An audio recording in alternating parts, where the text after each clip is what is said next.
Bonjour et bienvenue sur Les Dessous de l'IA, le podcast qui tente de mieux comprendre les évolutions de l'intelligence artificielle et leurs impacts sur nos sociétés. Bonne écoute. Bonjour Marius et bienvenue sur Les Dessous de l'IA. Aujourd'hui, on va s'intéresser à la façon dont les technologies d'IA et les interactions que l'on a avec elles transforment notre humanité. Pour commencer, est-ce que vous pourriez vous présenter votre parcours et comment vous en êtes venu à vous intéresser à l'impact de l'IA sur l'être humain? Oui, bonjour Clément. Par moment, je me pose la question et je vous avoue que c'est une vraie crainte. Est-ce que c'est pas les algorithmes qui ont décidé que je devais m'intéresser à ce sujet-là? Vraiment, je n'ai pas je n'ai pas la réponse. Pourquoi je vous dis cela? C'est parce que je suis donc chercheur en management public à Aix-Marseille Université et j'avais une envie d'écrire un livre pour pouvoir penser plus largement parce que les articles en centre de gestion sont sur des sujets très, très micro, avec une lourdeur méthodologique. En plus, il n'y a pas d'impact ensuite dans le monde parce que c'est pas lu. Il y a un vrai problème là-dessus, l'utilité de la recherche. Et donc, j'avais besoin de respirer un peu. J'ai eu envie de lire, et d'écrire surtout. Et donc, j'ai beaucoup lu d'ouvrages de Baptiste Rapin qui est en philosophie et management. Et donc, j'ai voulu un peu suivre ce même chemin. Et donc, je décide de vouloir penser la société, rien que ça. Et je me suis dit que le meilleur angle, c'était la postmodernité pour essayer d'avoir l'angle le plus large possible. La fin des grands récits qui structurent les sociétés, je me suis dit que c'était le meilleur moyen d'entrer sur ma culture générale qui permettait d'essayer de penser le monde. Et voilà, j'y allais avec une idée assez large au départ. Et donc, je commence véritablement à travailler à partir de début 2020. Et en 2021, je sépare mon fichier de travail en deux parce que la catégorie IA avait de plus en plus grossi. Et je me suis dit, bon, le facteur social total désormais, c'est l'IA. Voilà. C'est vraiment le plus important. Tout passe par là. C'est ce qu'il faut penser. Et voilà un petit peu comment ça s'est passé. Et quand je vous disais que je ne savais pas si c'est l'IA, les algorithmes prédictifs de mes coûts qui ont décidé que j'allais faire cela, c'est parce que est-ce que l'IA, je trouvais ça intéressant dès 2021 parce que c'était, je pense que ça l'est absolument, ou est-ce que j'ai été bombardé par des algorithmes prédictifs de lecture sur le sujet à cause de Google Actualité? Question indiscernable. Voilà un petit peu mon parcours et comment j'en suis venu jusqu'à vous. Je voudrais bien qu'on revienne juste sur un terme que vous avez utilisé, et je crois que c'est assez important dans votre réflexion, c'est le terme de postmodernité. Si vous voulez bien juste peut-être le définir un petit peu ou en tout cas nous dire ce que vous mettez derrière ça. Bien sûr. Je pense avec Lyotard et la condition postmoderne, ouvrage publié en 79. L'idée, c'est d'acter le fait que les grands discours, les grands récits structurants se sont effondrés. On pense bien sûr à la religion, on se rend même plus compte aujourd'hui, mais pour un homme du Moyen-Âge, ou même encore un homme de l'Ancien Régime, l'Église catholique et le catholicisme structurent l'ensemble de l'existence.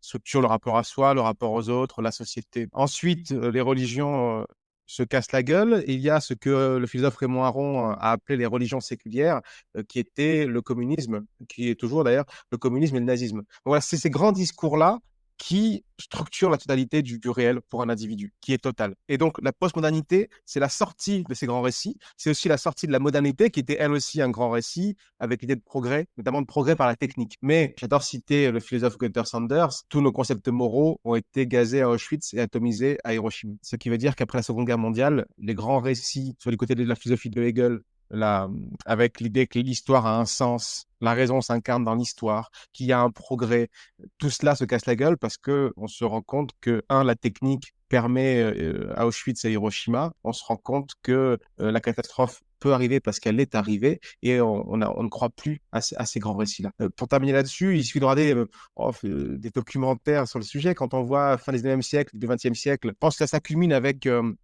l'homme sur la Lune, mais ensuite, ça y est, c'est fini. L'idée qu'avec le progrès technique, on va vers un nouveau monde. Voilà. Donc la postmodernité, c'est l'époque qui est la nôtre, la fin des grands récits structurants, la fin des grands récits qui font collectif. C'est ça l'idée.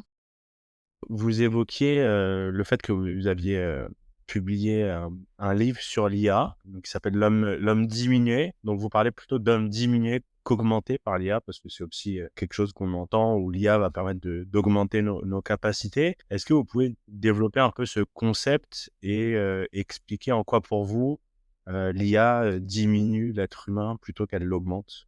Je suis sur ce sujet-là parti fleur au fusil. Ça veut dire que j'ai découvert le sujet. J'en avais une petite culture générale. J'avais entendu parler, bien sûr, de l'IA qui avait battu les majors de Go ou ce genre de choses. La reconnaissance d'image, bon, là, on est très fin décennie de 2010. Et donc, je n'ai pas d'a priori particulier. Je lis, je lis, je lis. Pour tout vous dire, mon fichier de travail faisait 400 pages au moment où je décide de l'arrêter pour travailler écrire mon ouvrage. Depuis 1 an et demi, je suis à 850 pages. Je pense que j'atteindrai les 1000 pages à peu près au mois de février-mars. Donc, j'accumule beaucoup, beaucoup de données sur le sujet de l'IA dans tous les domaines possibles, amour, société, travail, armement, tout ça. Et ce que je vois, c'est des études, mais par centaines, de l'impact négatif que ça produit sur l'homme. Voilà un petit peu mon idée. Enfin, en gros, je suis très inductif en la matière. Je ne fais que lire le réel, que j'ai toujours, c'est que je n'ai rien à prouver si ce n'est le réel. Tu sais, je suis un universitaire, je n'ai rien à vendre. J'ai juste à faire mon travail honnêtement et à offrir à la société du savoir. Et quand j'ai du savoir, c'est pas tant ce que je pense. Le gros de mon travail, c'est un sacerdoce d'ailleurs, hein. Absorber les actualités de l'IA, les données, les chiffres, les études, et ensuite pouvoir les rendre. C'est un petit peu mon idée. Écoutez, en termes d'hommes diminués, j'aime bien penser au philosophe Ivan Illich, quand il nous dit que des savoirs vernaculaires, des savoirs du commun, nous sont enlevés par la société industrielle. Par exemple, je prends un exemple lié avec l'IA. Je ne sais pas si vous avez entendu, pas longtemps, l'ancienne cofondatrice de Tinder, Madame Wolf, elle a cofondé une application qui s'appelle Bumble et elle vous dit en 2024, d'ailleurs ça fait tout le monde dans la salle lorsqu'elle évoquait cela, elle disait mais comment pouvons-nous vraiment vous apprendre à sortir avec quelqu'un? Donc là l'idée c'est que vous avez une IA qui va draguer pour vous.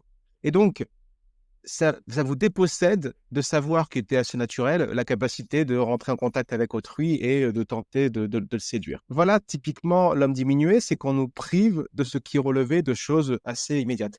Facebook nous a promis d'avoir plus d'amis, au final, on en a moins.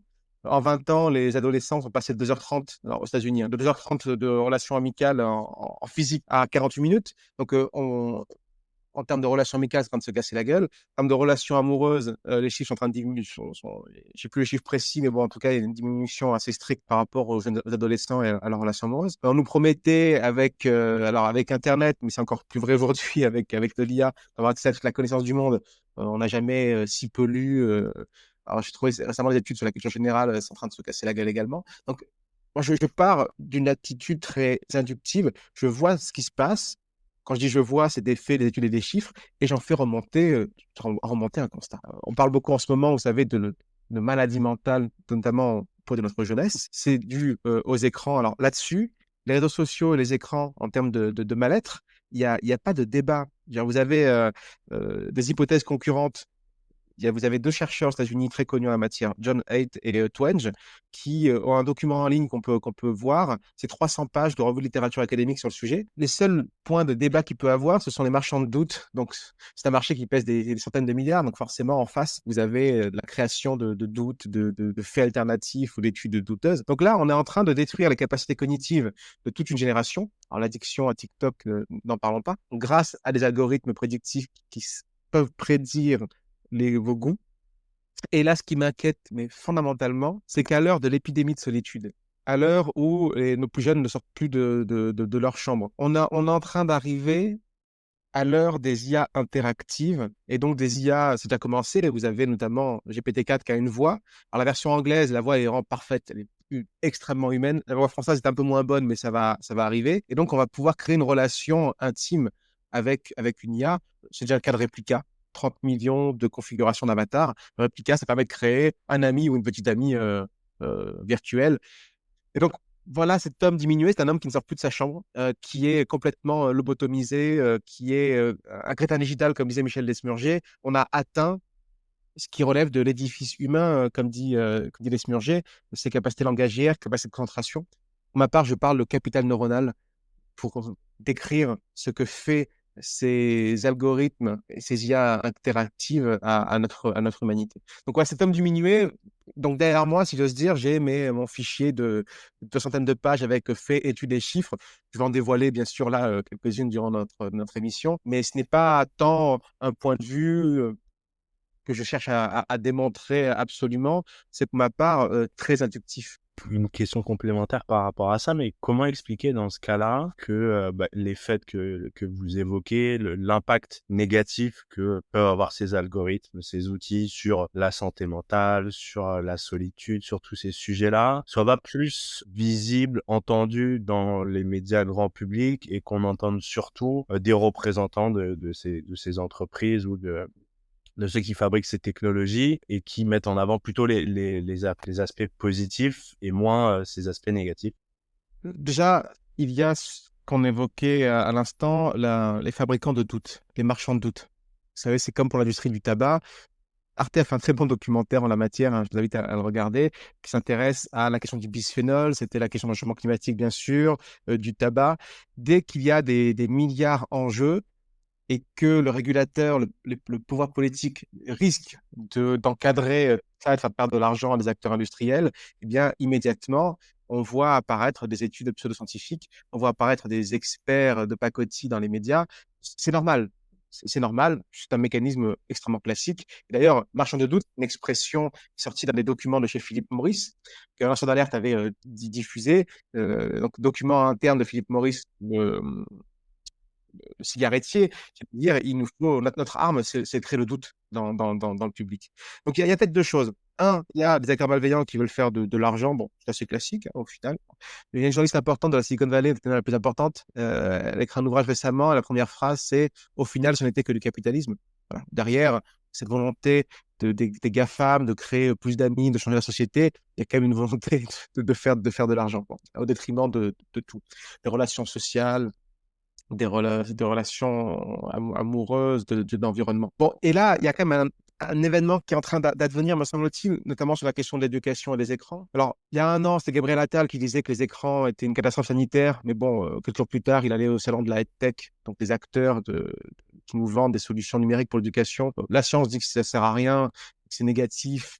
Des pays entiers comme la Suède reviennent en arrière et s'excusent. Le Premier ministre disait on a fait de l'expérimentation sur les enfants. Bon, c'est pas que, mais pourtant les politiques continuent. Donc pourquoi? Parce que il y a des gens qui sont bien intentionnés mais qui s'intéressent pas réellement à la question. Donc ils pensent que c'est très bien. Ils vont écouter les discours issus de consultants, de start-up ou autres. Et puis l'autre explication que j'ai pour ma part et qui est en lien avec ce qu'on évoquait tout à l'heure sur la postmodernité, c'est que comme on n'avait plus de récit structurant pour expliquer le réel, eh bien tout ce que vous avez à la fin des fins, c'est le progrès technique. Cette croyance que le progrès technique, ça va être la solution à tout. Je lisais dans cette très bonne revue, revue The Atlantic, un article autour justement des IA, des relations amoureuses. Le journaliste disait, aujourd'hui, considérer qu'il y a une nature humaine, poser qu'il y a une nature humaine, c'est un discours perçu comme conservateur de droite face au discours des identités, puis dans le contexte états-unien, le discours woke. Et le problème, c'est que refuser l'idée qu'il y a une nature humaine, ça empêche de mettre des lignes rouges pour dire ça, il ne faut pas le faire.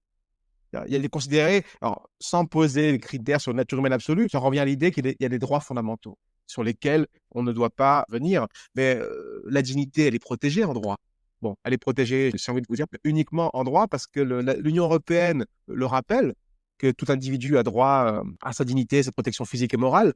Mais bon, si réellement on appliquait ça, on ne laisserait pas TikTok entre les mains de notre jeunesse. Voilà ce que je pourrais vous répondre là-dessus. Donc, il y a quand même il y a des voix qui se lèvent en la matière, des collectifs. Il y a eu un rapport qui a été remis Emmanuel Macron, enfant écran à la recherche du temps perdu. Il y a là récemment, Gabriel Attal disait, bon, il dit tout son contraire cet homme-là, donc c'est pas quoi en penser, mais le nouveau ministre à la réussite professionnelle et à la réussite scolaire, pardon, et à l'enseignement professionnel, Alexandre Portier, pareil, il avait le même discours que Gabriel Attal l'année dernière. On verra si ça change en termes de pratique, de dire que les écrans sont un vrai danger. Parce que là, il y a les études qui sont là, et puis il suffit d'avoir des adolescents près de soi pour voir les effets de l'addiction aux écrans. Donc ça commence à apparaître dans tout le corps social. Peut-être que là, il y a un moment d'espoir. Voilà. Pour tout vous dire, là, j'ai l'impression, mais je vais essayer d'être très inductif sans mettre de l'optimisme ou du pessimisme pour rester clinique, qu'il y a un revirement en la matière.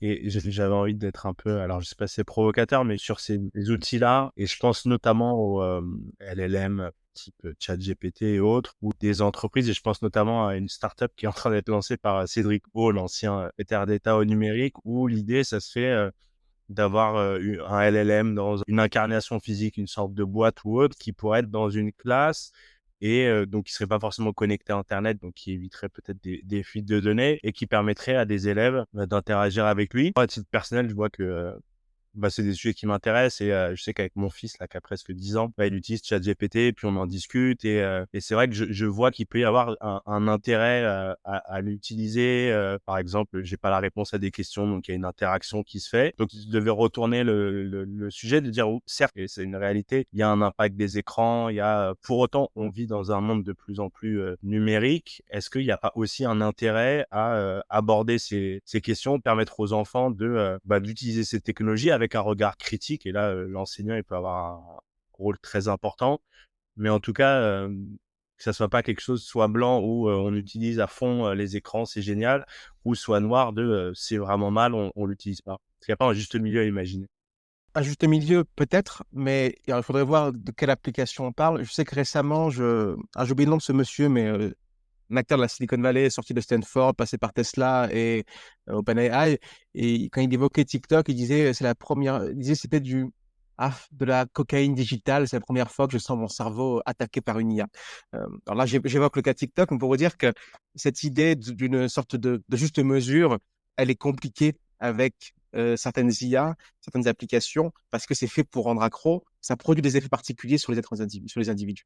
Vous savez, moi, je m'intéresse particulièrement à la gestion publique et quand je vois des tonnes de catastrophes dans le secteur public avec des IA, je rappelle que le gouvernement des Pays-Bas est tombé en 2021 du fait d'usage d'algorithmes avec des taux d'erreur à 90% dans la caisse d'allocation familiale. Bon, je ne rentre pas dans les détails, mais des cas comme ça, il y en a des tonnes. Je me dis, mais comment c'est possible? Je suis allé faire une revue de littérature, donc je suis allé voir la littérature académique, et je vois que lorsqu'on teste en laboratoire, on montre que dès qu'un humain utilise une IA, d'assister par une IA, eh bien, il se déresponsabilise. Il y a un effet de déresponsabilisation, produit par le fait d'être assisté par une entité qu'on va appeler IA. Donc, ça produit des effets particuliers. Ce n'est pas un outil. Le terme d'outil, je le récuse absolument, mais il n'y a pas que moi. C'est qu'un outil, par définition, ça n'a aucune autonomie. Strictement aucune autonomie. Alors que ce qui caractérise notamment l'IA, c'est son degré d'autonomie qui peut être plus ou moins fort. Là, on est face à quelque chose qui relève d'un système, qui relève d'une entité. Ça peut être perçu comme conscient par des individus. On appelle ça l'effet ELISA, l'anthropomorphisation. C'était cet été d'ailleurs. Le MIT, vous pouvez aller sur Internet, on voit les 717 risques liés à l'IA. Ces 777 risques sont catégorisés en 7 domaines et 23 sous-domaines. Et dans les 7 domaines, il y en a un, c'est l'interaction homme-machine, avec le risque d'exploitation de la confiance des individus et le risque d'attachement émotionnel dû à l'anthropomorphisation. Et donc, il y a des effets particuliers. Ce n'est pas un outil neutre. Ce n'est pas comme si on passait d'un stylo 4 couleurs au crayon gris. Non, là, il y a une différence qui est fondamentale. Et donc, quand on veut produire ce genre de système, moi, j'aurais tendance à vous dire, en allant avec, me semble-t-il, du bon sens populaire, voire du bon sens paysan, faisons des tests en amont. C'est comme pour les médicaments, comme pour l'aéronautique civile, on fait des tests en amont avant de jeter ça dans l'espace public ou dans les écoles. Mais la sous-directrice à l'éducation, la directrice adjointe à l'éducation à l'UNESCO, Madame Giannini, elle disait, c'est un des rapports de l'UNESCO assez récent, comment est-il possible, alors je vous dis ça de tête, qu'en gros, sans contrôle, sans études, on a lancé des systèmes numériques dans tous les sens. Ça me pose une question existentielle. Et puis, je tiens à rappeler que il y a quand même un impact écologique derrière. Il y a aussi des effets plus que délétères pour les finances publiques de mettre des écrans de partout. Et au-delà de ça, la science montre que ça marche pas. Et des pays entiers sont revenus en arrière. Donc moi, ma question, c'est à quel moment on arrête de faire n'importe quoi. Donc oui, il faut bien sûr enseigner aux plus jeunes l'usage de l'intelligence artificielle, l'usage du numérique, mais ce qui se passe actuellement, c'est on utilise le numérique maintenant, l'IA, pour apprendre le français et les maths. Et ça, factuellement, c'est une catastrophe. Voilà. Et pendant ce temps-là, les élites protègent leurs jeunes des méfaits des écrans. Il y avait dans des écoles où c'est extrêmement restreint en termes d'écran. C'est assez, ça pose question, non. C'est que bon, les élites ont bien conscience des effets que ça produit. Je vous dis, moi, il me semble-t-il que c'est juste du bon sens et du réel. Est-ce qu'on peut se poser la question à minima? Est-ce que ce dispositif-là, il est bon pour l'éducation? Faire les tests en amont et après le déployer. Et même s'il est bon, il faudrait se poser la question, mais s'il double la capacité de lecture de nos jeunes, qui ont de vrais soucis, bon, peut-être que la question économique et écologique peut être mis en balance. Et encore, et encore. Mais les méthodes traditionnelles dans l'éducation sont bien meilleures qu'une masse d'écrans avec des coûts extraordinaires. Mais ça, c'est inaudible. Quand vous êtes dans l'idéologie de la technique, considérez que dès que vous dites le mot IA, ça y est, vous éteignez toutes les bonnes volontés et tous les éléments de raison. C'est terrible. Vous évoquiez justement le fait que avec l'IA et toutes ces technologies dites d'intelligence artificielle ont changé un peu de paradigme, ou en tout cas il y avait cette question de le degré d'autonomie qui se posait et qui se posait pas avec un écran ou avec d'autres outils numériques. Et ça fait écho à une question que je voulais vous poser, parce que pour le livre que vous avez publié, donc vous avez reçu le prix Jacques Ellul en 2024. Et j'aurais aimé savoir un petit peu en quoi justement la pensée de Lull, qui a été un critique du progrès technique, a influencé votre réflexion sur l'IA et votre vision plus largement. Ah, le grand Jacques Ellul, peu connu en France du grand public, beaucoup plus, notamment aux États-Unis, en Corée du Sud, mais nul n'est prophète en son pays. Jacques Ellul, c'est quelqu'un qui traverse le XXe siècle. Il est né au début du siècle, il meurt en... Ah, tout d'un coup, je vais peut-être dire une bêtise, donc j'ai peur, en 92, je crois, ou 94, 92, je crois que c'est sur des pouces. C'est quelqu'un qui critique le système, ce qu'il appelle le système technicien. D'ailleurs, tout à l'heure, on a évoqué le terme d'outil, mais c'est qu'il faut voir que si on prenait un stylo, c'est pas relié à d'autres choses, il est posé devant vous, vous en faites ce que vous voulez. Si vous prenez GPT-4, par exemple, pour utiliser GPT-4, il faut être intégré dans le système. Ça veut dire qu'il faut un ordinateur ou un téléphone, il faut que ce soit branché sur secteur, donc il faut une centrale nucléaire derrière, il faut Internet avec des câbles à l'échelle mondiale, il faut GPT-4, c'est impossible de se représenter ce qu'est GPT-4, la puissance de calcul, ce que ça produit derrière, et donc il faut tout l'ensemble d'un système technicien. Donc on est pris dans un système technicien. Aujourd'hui, la technique forme un système dans lequel on est inséré. Et là, Ellul, pour ça, il est merveilleux. Quand il vous dit que la technique, alors ce qu'il appelle la technique avec un T majuscule, c'est ce qu'il dit aujourd'hui, la préoccupation majeure des individus principale, c'est la recherche de la méthode absolument la plus efficace à l'exclusion de toute autre chose. C'est-à-dire que nous recherchons l'efficacité. Peu importe l'éthique, peu importe d'autres valeurs. La question première, c'est l'efficacité. Et donc, la technique, tout ce qu'elle ne peut pas soumettre à son primat d'efficacité, eh bien, elle le détruit. Donc, Ellul nous dit l'effacement des religions, du spirituel, c'est parce que la technique ne peut pas optimiser concrètement le christianisme. Alors, j'ai vu dans l'actualité que désormais, bon, on peut parler à Jésus grâce à une IA. J'avais vu que c'était même une église, je crois que c'est en Italie, qui avait créé un prêtre avec une IA. Bon, forcément, ça commence à dire n'importe quoi, ça hallucinait. Donc, tout compte fait, c'est devenu ils ont enlevé sa collerette de prêtre, mais on commence à avoir des liens entre la spiritualité et l'IA, mais peut-être qu'on en reparlera. Et donc, ce que nous dit Ellul, c'est que l'homme, ayant un besoin de sacré, a sacralisé la technique, parce que la technique a détruit tout ce qui relevait de son sacré. Donc, Ellul me sert à comprendre que, un, la technique est partout, que deux, la technique forme un système, qu'ensuite, la technique est autonome. Ça, c'est une thématique extrêmement forte chez Ellul, c'est qu'il n'y a pas de pilote dans l'avion. C'est vrai, souvent, on entend l'idée que si c'est pas moi qui le fais, un autre le fera. Si c'est pas l'Europe ne devrait pas réguler parce que sinon les Chinois vont nous passer devant. Donc, vous voyez l'idée que la technique avance de manière autonome, mais également que le système est tellement compliqué, complexe, qu'il n'y a aucun individu qui pilote. Vous avez uniquement des techniciens qui sont les experts d'un sous-système, mais qui n'ont pas une vision globale des choses. Alors, typiquement, je vais prendre Los Alamos, le projet pour construire la bombe atomique. D'un coup, le nom ne revient plus aux États-Unis dans les années, dans la Seconde Guerre mondiale. Euh, merci, oui, bien sûr, le projet Manhattan. Il n'y avait que quelques personnes qui étaient au courant de ce qu'ils étaient en train de faire, bombe atomique. Ah, c'est pour des raisons de secret défense. Mais ça veut dire qu'avec une organisation technicisée, bureaucratisée, aujourd'hui on pourrait dire algorithmisée, eh bien, un ensemble d'individus est capable d'agir dans un domaine sans savoir ce qu'il fait. Et même quand vous savez construire une bombe, est-ce qu'on est capable de prendre ses responsabilités d'un point de vue moral?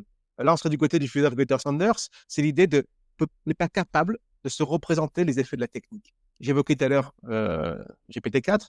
GPT-4, alors je ne sais plus combien de... Je sais que Google, c'est 100 000 requêtes par seconde, mais en GPT-4, je ne sais pas combien de requêtes par jour, mais on ne peut pas imaginer un système technique qui écrit du code, écrit de la poésie en japonais, l'a traduit en allemand. Enfin, ouais, c'est irreprésentable.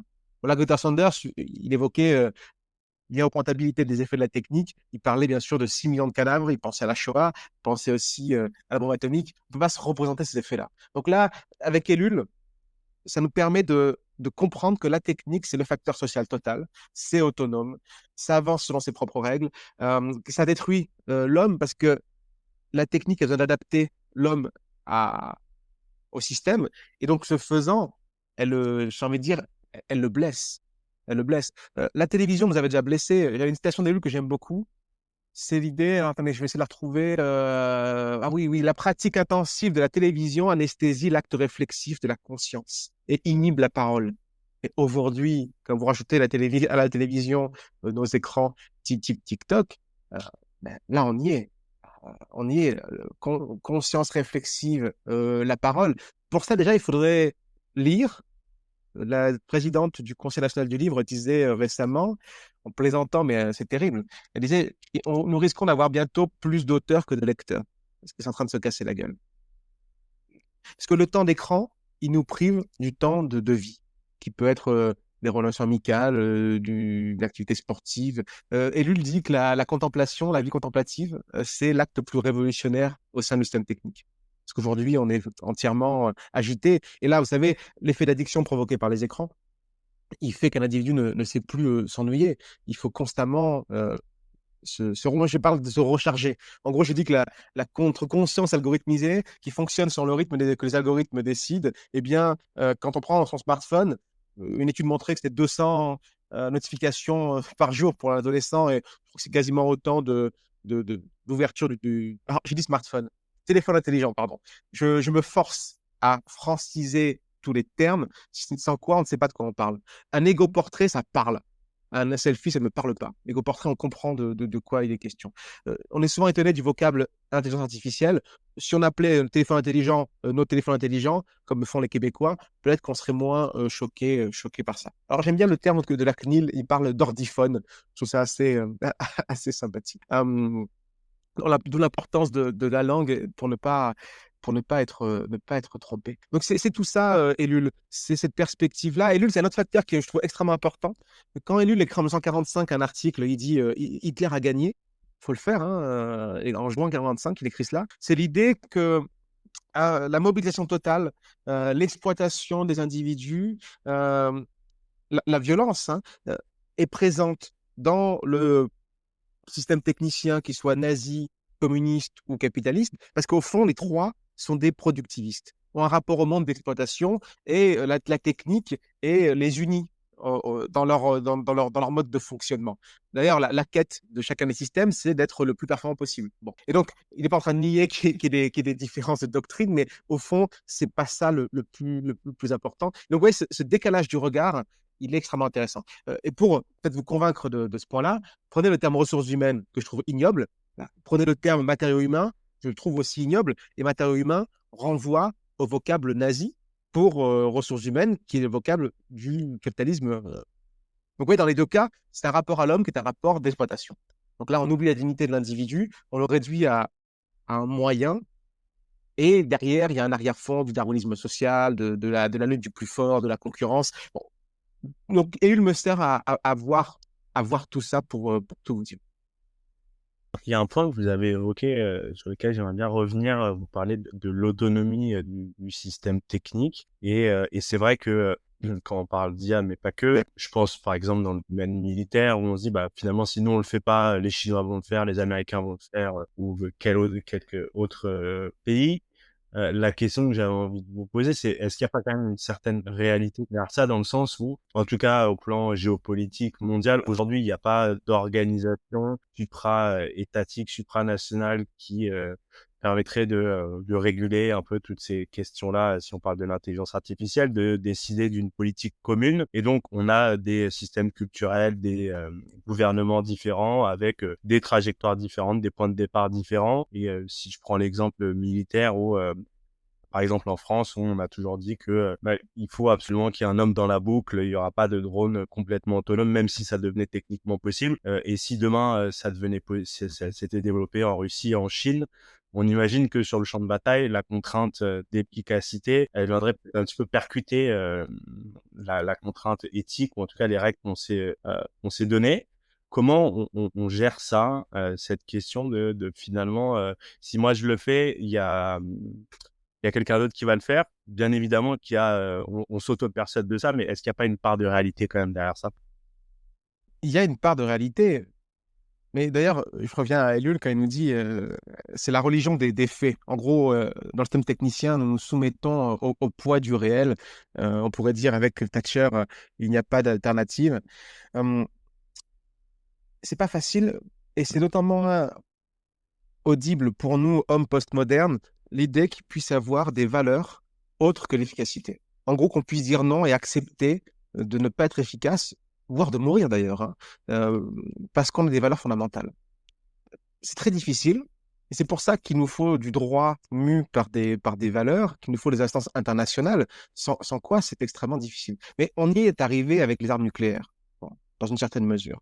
Le droit international, c'est un idéal qu'on a depuis Emmanuel Kant. L'idée qu'on puisse réguler les comportements alors déjà, au sein des États par le droit, le comportement des individus, mais entre les États également par le droit. Donc on peut le faire, mais il faut avoir une volonté extrêmement forte, sans quoi nous allons vivre, c'est déjà commencé, me semble-t-il, dans une barbarie technicienne. Quand vous évoquez l'éthique, la politique et le technico-scientifique, en fait, je pense à partir des catégories d'Henri Comte-Sponville. Mais ça me beaucoup à penser. Si ça vous intéresse, j'avais écrit un article dans The Conversation, Le coronavirus est-il moral, où je révoque ces catégories-là. Et après, la question qui se pose, c'est quel ordre gouverne l'autre? Et si c'est l'ordre du bas, l'ordre technico-scientifique, qui gouverne les autres, alors nous vivons dans une barbarie technico-scientifique. Je reviens sur le communisme et le nazisme, qui tous les deux prétendaient être des sciences et donc appliquer des lois scientifiques. Et donc, ils ont restructuré, dans les deux cas, le droit, la morale, à partir des lois scientifiques qui étaient d'un côté les lois de la race, de l'autre les lois de l'histoire. On reconnaît de quel régime politique on parle. Loi de la race, loi de l'histoire, c'est le vocabulaire de Hannah Arendt. Et donc, ça pose un souci fondamental. Est-ce qu'on vit dans un état de barbarie? De barbarie. C'est pour ça que c'est compliqué dans un monde extrêmement polarisé, parce qu'il faut être d'accord sur des valeurs fondamentales. Pour le coup, je sais que la Chine a quelques soucis à reconnaître les droits de l'homme et des citoyens. Donc, il nous faut des textes fondamentaux. Mais ce problème-là, il s'est déjà posé. Je pense à John Rawls. En France, on connaît peu, alors que Théorie de la justice, John Rawls, 71, c'est le livre de philosophie le plus commenté du XXe siècle. Rien que ça. Mais c'est vrai qu'en France, on passe un peu à côté. En gros, c'est un philosophe qui veut lutter contre l'utilitarisme, qui était la philosophie de l'époque, la philosophie morale de l'époque, philosophie très anglo-saxonne, qui dit qu'on va juger une action en fonction de son impact et de savoir si elle produit le plus grand bonheur pour le plus grand nombre. Voilà comment on juge une action. Donc, vous voyez, là, on enlève les grands principes, on n'est pas du côté de la morale kantienne, universelle, non, on va être très pragmatique, très simple. Sauf que dit John Rawls, qui est un soldat et qui a fait la Seconde Guerre mondiale, surtout après la Seconde Guerre mondiale, ça ne peut plus tenir ça. Il faut des droits fondamentaux. Sinon, on peut s'autoriser à supprimer, je sais pas, 1% de la population si ça produit un bonheur extraordinaire pour le plus grand nombre. Et ce que dit John Rawls, c'est que non, il faut protéger l'individu avec des droits fondamentaux, inaliénables. Et donc là, me semble-t-il que considérer qu'il y a des droits fondamentaux sur lesquels on ne transige pas, on ne discute pas, je pense que je ne sais pas si c'est possible, c'est même pas ma question, il faut le faire. C'est fondamental, il faut se donner corps et âme pour arriver à cela. Et puis, j'ai envie de vous dire que même si les Chinois produisent des IA qui font du mal à leur population, on n'est pas obligé de faire pareil. Et de deux, on peut essayer de lutter au nom de l'humanité, au nom de l'universel. On est quand même le pays de Valmy, de Danton, de Robespierre, de la Déclaration des droits de l'homme et des citoyens. J'espère qu'on peut retrouver ces grandes valeurs-là, parce que sans quoi on est perdu. Sans quoi on est perdu. Comment notre humanité est perdue. Un mot là-dessus, quand même. Henry Kissinger disait, très bon article dans The Atlantic, comment les lumières sont en train de s'éteindre. La civilisation des Lumières, à cause de l'IA, sont en train de s'éteindre. On n'a pas le droit. On n'a pas le droit de laisser un héritage pareil s'effondrer, sans quoi on ouvre les portes à un monde qui est effrayant. J'aimerais revenir sur une analogie que vous faites dans votre livre. vous comparez l'impact de l'IA à celui de l'imprimerie. Est-ce que vous pouvez revenir dessus et peut-être aussi expliquer pourquoi, selon vous, cette révolution est au moins aussi significative que l'arrivée de l'imprimerie? Oui, en la matière, je reprenais notamment quelques citations, notamment du PDG de Google. Tout d'un coup, je vais crocher son nom, mais c'est pas Sinchai, mais je vais écorcher son nom, qui m'excuse. Il faut voir que dès qu'il y a une révolution technique extrêmement forte, ça change la société. Prenez l'imprimerie, ça a fait s'effondrer la société d'alors. Alors nous, on est ravis parce qu'on est les héritiers de cet effondrement-là, mais j'imagine que la société féodale et l'Église catholique, je ne sais pas si elle est aussi ravie que cela. Pourquoi je vous dis cela? C'est pas pour prendre position pour la société féodale et l'Église catholique à tout pouvoir, mais c'est l'idée qu'il faut reconnaître que lorsque vous avez une révolution technique extrêmement forte, ça casse la société. Mais d'ailleurs, même Marx le dit, c'est une citation célèbre de Marx, alors de mémoire, quand il parle du moulin à vent, ça vous donne la société avec le suzerain, en société féodale, et en gros, le moulin à vapeur, pardon, ça vous donne la société avec le capitalisme industriel. D'ailleurs, je crois dans mon livre, je continue la citation en disant, en gros, en gros, l'intelligence artificielle, ça vous donne le capitalisme du CIPCOG, peut-être qu'on y reviendra, mais en gros, un capitalisme qui a besoin de produire des individus diminués, CIPCOG pour Cybernetic Cognition, concept que j'oppose à Cyborg pour Cybernetic Organism, en gros, un être diminué. Et quand vous avez une révolution technique aussi forte, ça bouleverse tout. Bernard Stiegler l'évoquait lui aussi, quand il dans son excellent ouvrage dans la disruption, comment ne pas devenir fou, il nous dit une société, une époque, c'est ce qui se constitue autour d'un système technique. Et aujourd'hui, d'ailleurs, on parle de disruption, le but, c'est de casser, pas d'innover, c'est de casser ce qui se passe. Mais comme on casse, la société n'a plus le temps de la société est plus lent que le temps de l'évolution technique, c'est accéléré d'ailleurs avec l'IA, et donc on n'a plus le temps de restructurer des institutions, des relations sociales, des habitudes autour des systèmes techniques. Et donc, ça bouleverse tout. Et là, il faut voir, mais tout de même, j'ai l'impression que nos contemporains n'ont toujours pas pris acte de ce qui vient de se passer avec l'IA. On produit des systèmes capables d'apprendre, capables de mimer la conscience humaine, des systèmes qui, s'ils ne sont pas conscients, donnent l'apparence de la conscience. Les individus vont croire que c'est conscient. Bon, ben, c'est fondamental. Mais là, on a créé quelque chose qui est mais, totalement fondamental.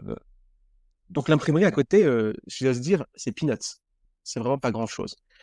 On est entré dans une nouvelle civilisation. Non, je ne fais qu'être d'accord avec de nombreuses prises de parole en la matière. D'ailleurs, PG de Google, j'y reviens, disait prenez l'imprimerie, l'électricité, l'agriculture. L'IA, c'est encore plus fort que ça. On est sur quelque chose de fondamental. Ça bouleverse tous les aspects de nos existences. Il suffit de regarder ce qu'était le monde il y a encore allez, 3-4 ans. Et dans 5-10 ans, regardez là, on commence à avoir des robots humanoïdes qui devraient arriver dans tous les foyers. Ça coûte 20 000 euros un robot humanoïde. Hein. Et ça peut faire sourire. Vous savez, dans les années 90, si on nous avait dit que nous aurions tous désormais un smartphone dans la poche avec ces possibilités-là, avec ChatGPT, avec Internet haut débit, on nous aurait regardé avec des grands yeux. Là, on est en train de bouleverser la société. Et vous savez, je ne suis pas technophobe.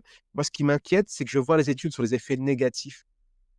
Et donc, je suis très inquiet de ce qui se passe parce qu'en l'état, il faut se rappeler que ces meilleurs IA ne sont pas entre les mains de services publics, mais d'entreprises privées qui sont prêtes à tout pour faire de l'argent, notamment détruire l'environnement. Genre Microsoft avait dit qu'ils allaient être neutres en carbone d'ici 2030. Bon, de 2019 à 2020, ils ont augmenté leur émission de carbone de 48%. Google, c'est pareil. 48%, je ne sais plus si c'est pour Google ou Microsoft, mais en gros, bon, là, en termes d'émissions de CO2, c'est en train d'exploser. L'ancien PDG de Google, cette fois Eric Schmidt, disait on n'en a rien à faire des objectifs environnementaux. De toute façon, on ne les atteindra pas. Donc, allons-y, lançons-nous dans les centres de données à outrance. Donc là, on est face à un bouleversement de notre environnement social, de nos esprits par des acteurs privés qui ont un pouvoir démiurgique qui m'inquiète parce que là, les États sont bouleversés. J'ai vu récemment que Microsoft aura bientôt son objectif en 2025, 1,8 million de GPU, de cartes graphiques, quand Stanford en a 300, je crois, une chose comme ça, dans la presse. Ça veut dire que bon, ça coûte 30 000 euros par tête de cartes graphiques. Et quand Stanford n'a pas les moyens, on parle de Stanford, là, on parle des meilleures universités du monde, les acteurs privés, désormais, c'est eux qui ont les supercalculateurs, c'est eux qui ont la puissance. C'est assez inquiétant parce que c'est entre les mains de quelques individus. On a vu Elon Musk, son poids dans la campagne et le poids qu'il va avoir dans notre avenir. J'ai pas voté pour Elon Musk. Même les États-Unis n'ont pas voté pour lui dans le sens où c'est le pouvoir de l'argent, le pouvoir de la technique qui est en train de défaire les États. C'est assez inquiétant. Et justement, pour poursuivre par rapport à ça, dans votre livre, vous faites une autre comparaison et vous l'avez mentionné, où à l'époque du Moyen Âge, c'était la religion qui permettait d'expliquer le monde. Bon, vous dites que l'IA pourrait être, ou s'annonce en tout cas comme la force explicative de notre temps. Est-ce que vous pouvez élaborer un tout petit peu là-dessus et préciser un terme que vous utilisez qui est celui de dataïsme?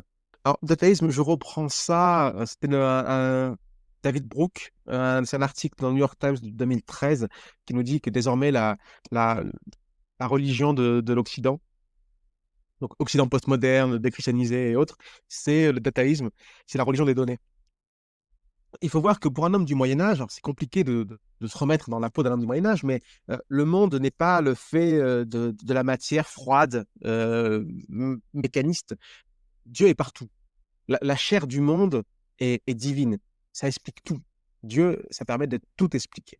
Puis si on prend l'évangile au sérieux, celui qui pêche par esprit aura déjà péché. Donc j'imagine qu'un homme du Moyen-Âge, qui est en tout cas un homme religieux, pieux, chrétien, pense même que ses propres pensées sont épiées par Dieu. Donc il faut vraiment, c'est compliqué à imaginer pour nous aujourd'hui, mais Dieu est partout. Bon. Les fêtes religieuses rythment la vie des personnes dans la journée, dans le temps. Bon, c'est total, c'est tout à fait total. Aujourd'hui, l'IA prend ce poids-là. Même si on ne se rend pas compte que c'est l'IA, mais quand vous êtes un adolescent aujourd'hui, 30% des adolescents aux États-Unis, études du Pew Research Center de décembre 2023, sont almost constant, quasiment constamment connectés aux réseaux sociaux. Bon, c'est-à-dire que là, votre vie est faite par les écrans. C'est parce que vous voyez dedans. Vous êtes accro, vous n'arrivez pas à vous détacher de ça, ça fait vos relations sociales, enfin le peu que vous en avez, bon, ça fait la totalité de votre existence. D'ailleurs, je dis souvent que si c'était le fait d'acteurs politiques ou religieux, si les GAFAM étaient des acteurs politiques ou religieux, on dirait qu'ils font quand même beaucoup de politique aujourd'hui, voire de la religion, on va y revenir, eh bien, on les empêcherait. Mais comme c'est un des acteurs économiques, on laisse faire. Une telle prise en main des consciences, une telle mise au pas de la totalité du corps social par un algorithme, c'est terrible. Surtout qu'il faut regarder ce qui se passe au niveau des plus jeunes. Et donc, je fais l'analogie par rapport au Moyen-Âge, c'est que désormais, nous expliquons la totalité du réel avec l'IA. Regardez la science. Alors, on va dire c'est merveilleux, là j'en conviens, mais désormais, les grandes découvertes scientifiques se passent par cela. Denis Hassabis, j'écorche son prénom, mais Hassabis, qui est le cofondateur de DeepMind, la startup qui a été rachetée par Google, qui a créé les meilleurs IA pour battre les joueurs de Go. Ça, c'est là le plus connu pour battre les meilleurs joueurs de StarCraft. Il a reçu un prix Nobel cette année pour notamment avoir co-développé l'IA AlphaFold 3 maintenant, mais c'était AlphaFold 2 à l'époque, capable de déterminer les structures des protéines. Bon, je ne vais pas les détails, mais en gros, pour comprendre le monde, pour comprendre les individus, pour comprendre le social, ça passe par l'IA. Donc je pense que là, toutes les caractéristiques qu'on attribue aux dieux judéo-chrétiens, désormais, elles conviennent, sont celles de l'IA. La capacité, alors potentiellement la promesse de ne pas nous faire mourir, avoir une vie éternelle, la capacité d'absorber toute l'information, la capacité d'avoir une vision qui dépasse l'homme. C'est déjà le cas d'ailleurs. Quand on prend le jeu de Go, StarCraft, et la liste est vraiment longue, hein, AlphaFold, c'est pareil, dans le décor scientifique, c'est qu'à chaque fois, l'IA contredit en tout cas, très souvent, l'IA contredit les théories humaines et dépasse ce que nous, on aurait pu imaginer. Donc là, on est face à une forme d'intelligence qui va bien au-delà de nos capacités. Et c'est tellement vrai que nous avons Lewandowski, qui est un ancien de Google, un peu sulfuré. Il a créé une église, d'ailleurs, la religion, la voix du futur, qui divinise l'IA. Ça a des échos avec Auguste Comte, au XIXe siècle, qui avait créé des églises positivistes, avec cette idée qu'avec les sciences matérialistes, froides, mécanistes, on va pouvoir expliquer la totalité du réel. Auguste Comte, c'est le père du terme de sociologie. En gros, c'est une physique spatiale. Donc, ouais, j'ai cette idée très scientiste que désormais, les données, l'univers est écrit en données, plus seulement en mathématiques, comme on pourrait le dire avec, je sais pas, des Kepler par exemple. Et donc, avec de l'IA, on va être capable de comprendre la totalité du réel. Donc là, on est face à quelque chose qui est vraiment qui est de l'ordre du pouvoir du divin. Et puis, j'avais évoqué tout à l'heure cette question du monde postmoderne. On n'a plus de grands récits. La nature ayant horreur du vide, l'IA s'annonce comme étant le grand récit de notre temps. La grande théodicée, le grand discours divin qui explique tout. Et comme on a décapité l'ordre du divin, l'ordre de la morale, l'ordre du politique, eh bien désormais, c'est l'ordre technico-scientifique qui produit ses propres valeurs, qui produit sa propre religiosité. Comme la phrase d'Ellul qui est célèbre, c'est, enfin en gros, tout d'un coup, quand je dis ça, je ne suis pas capable de la dire par cœur. Le problème, ce n'est pas la technique, c'est le sacré qu'on a transféré à la technique. On a sacralisé la technique. D'où le fait que je me permette d'évoquer, alors je ne suis pas le seul, évoquer une sorte de religiosité. Et puis, je terminerai avec ça, mais c'était Hans Jonas, ou c'est Lévinas, mon Dieu, je vais dire une bêtise. Vous savez, c'est ce livre terrible, mais Dieu après Auschwitz. Il y a l'idée que Dieu est impuissant. La preuve, Auschwitz a été possible. Et donc, même pour le plus croyant d'entre nous, il y a l'idée que, bon, il faut acter le fait que Dieu n'est pas présent dans le monde. Et donc, c'est ce retrait de Dieu. Et puis, quand vous n'êtes pas croyant, ben, au moins, vous n'avez pas le problème. Mais comme vous avez, en gros, le monde est laissé aux hommes, eh bien, il faut bien remplir les âmes. Voilà. Parce que remplir les estomacs, c'est une chose, mais l'aspiration, la réponse aux questions fondamentales que se posent les individus, peu importe leur culture, de la vie et la mort, hein, ces petites questions-là qui se posent à chacun d'entre nous, eh bien, il faut bien y répondre. Il faut bien y répondre. Et comme les institutions qui permettaient de répondre à ces questions-là se sont cassées la gueule, on a évoqué un communisme, nazisme, christianisme et autres, eh bien, désormais, la technique nous offre des réponses. Et puis, c'est éblouissant, l'IA. Enfin, quand vous discutez avec GPT-4, c'est éblouissant. Et puis, on parle de GPT-4, attendons GPT-5, 6, donc attendons 3-5 ans. Et on est sur des échelles de temps qui sont extrêmement restreintes. On va être complètement ébloui par la puissance technique, qui ressemble à une puissance démiurgique, me semble-t-il. Un domaine dans lequel l'IA progresse assez rapidement, c'est celui on va dire, de la créativité, l'art, la musique, la littérature. Quel est votre regard justement sur l'impact de l'IA sur les industries créatives, et si on essaye de se projeter à moyen ou long terme, quelle pourrait être la façon dont ces technologies d'IA vont impacter la créativité humaine, si finalement les modèles type ChatGPT, DALL-E et tous les autres qui vont suivre sont capables à minima de mimiquer la créativité humaine, voire développer une autre forme de créativité. Je pense que l'impact, il va être tout à fait cataclysmique. J'ai coécrit un article avec Manon Chatel dans The Conversation. Donc, c'est un média où les universitaires peuvent écrire avec des journalistes spécialisés qui vous aident à reformuler le propos lorsque c'est pas clair ou à clarifier les choses. Donc, c'est vraiment un média que j'adore. On a publié ça il n'y a pas longtemps. C'est sur IA et production audiovisuelle. Je ne sais plus comment on a intitulé ça, mais vers un remplacement ou autre. Bah, c'est cataclysmique. Tout à fait cataclysmique. Désormais, alors l'IA Sora, je vais dans l'actualité de ce matin. L'idée que, enfin, l'IA Sora, donc vous savez, celle d'OpenAI qui permet de créer des vidéos, là, ça a fuité pendant quelques heures. Bon, prenons l'IA Sora, allons-y. Donc, cette IA Sora permet de créer des vidéos avec un simple prompt. Tyler Perry, qui est un acteur, réalisateur, scénariste qui pèse plus d'1 milliard de dollars, lorsqu'il a vu en janvier 2024 les possibilités de Sora, il a arrêté son projet à 800 millions d'extension de studio de cinéma. Voilà. Parce qu'il dit, c'est fini. C'est tout simple. Je n'ai pas besoin de dépenser des millions. Si je veux créer une vidéo d'individu sur Mars, une simple instruction, un simple prompt me permet d'obtenir cela. C'est aussi simple que cela. Voilà. Il faut voir un autre facteur, c'est que GPT-4, et on parle que de GPT-4, qui n'est même pas une IA de développement, si j'ose dire, de recherche, c'est pour le grand public. Eh bien, GPT-4, sur le test de Torrance, qui est un test de créativité qu'on veut passer aux humains depuis très longtemps, GPT-4 fait partie des humains les plus créatifs, des 1%, pardon, des humains les plus créatifs. Alors que GPT-3 faisait pas mieux qu'un humain. Bon, on ne discutait même pas de GPT-3. GPT-4, il arrive partie des 1% des humains les plus créatifs. Donc là, on est face à des systèmes d'une très haute créativité. Et vous savez, dès que c'est facile, c'est pas très bon pour l'homme. Souvent, on nous dit que l'IA, ça nous enlèvera les tâches ennuyeuses. C'est vrai que faire du sac de frappe, c'est ennuyeux. Faire ses gammes au piano, c'est extrêmement ennuyeux.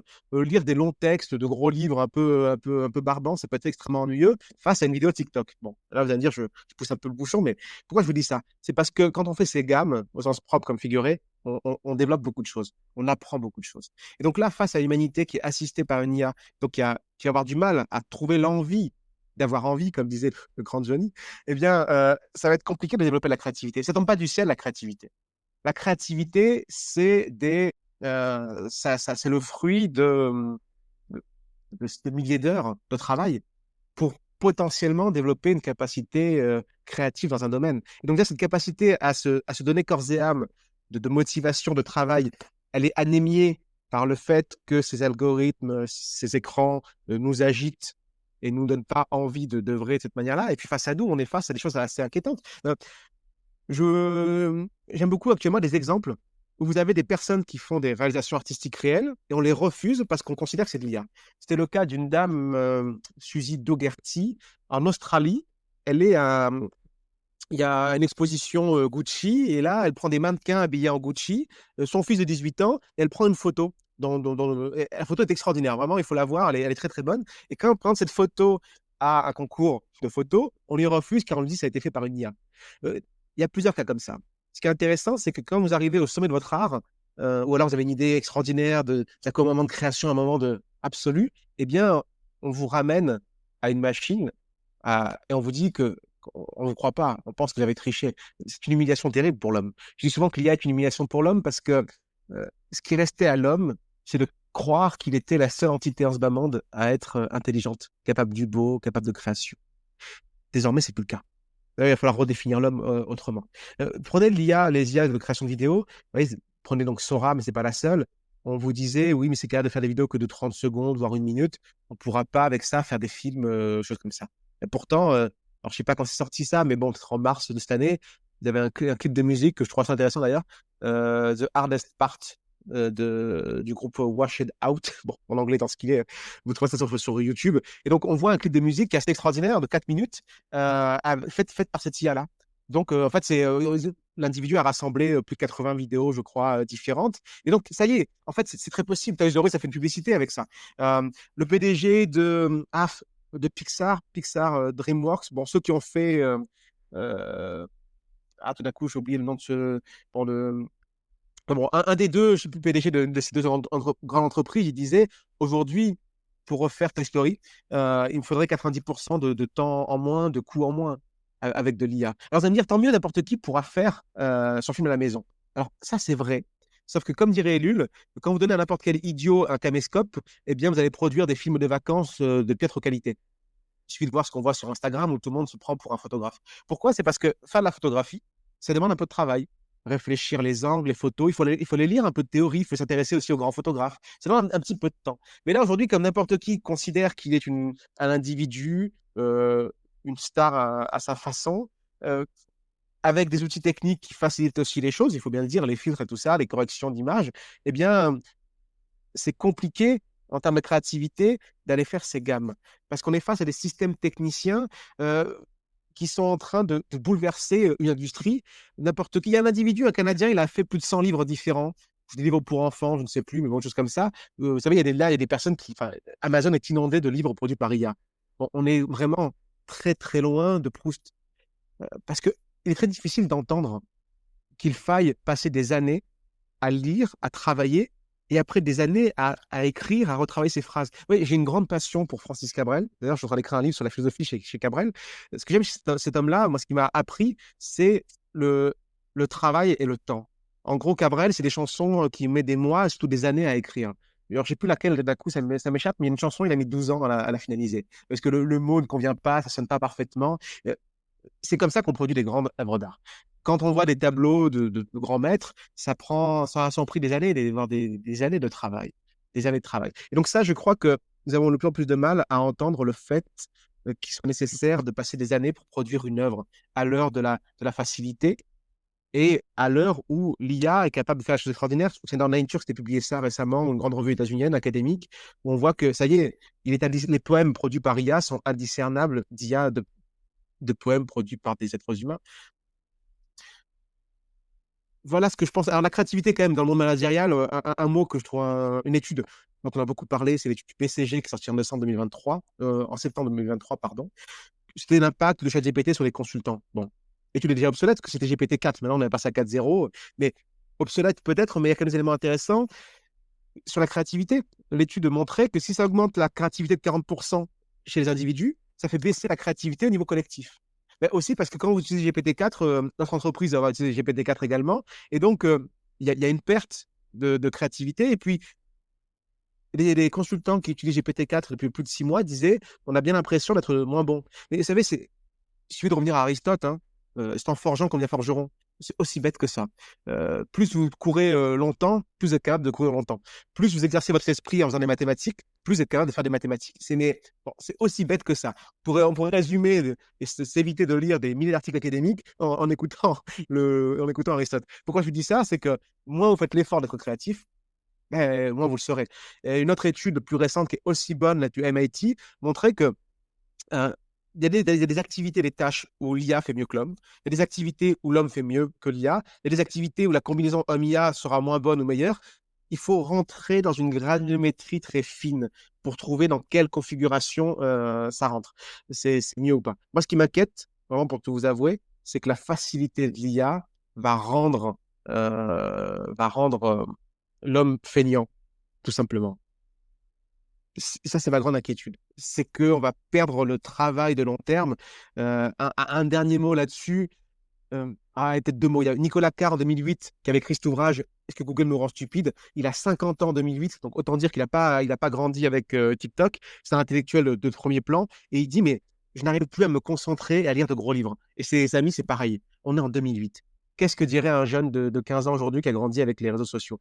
On sait ce qu'ils disent, hein. On a des études là-dessus. Leur capacité de concentration a été détruite dans leur créativité, mais quelle créativité? Et un dernier point, on évoque souvent la créativité, donc la production, mais si on s'intéressait à la réception, est-ce que désormais nous avons encore une écoute, une lecture extrêmement aiguisée pour accueillir la créativité d'une grande œuvre? Il suffit de voir la production de masse de Netflix pour voir qu'on produit en masse des choses qui sont de mauvaise qualité, mais suffisamment bonnes pour que les individus restent accros à cela.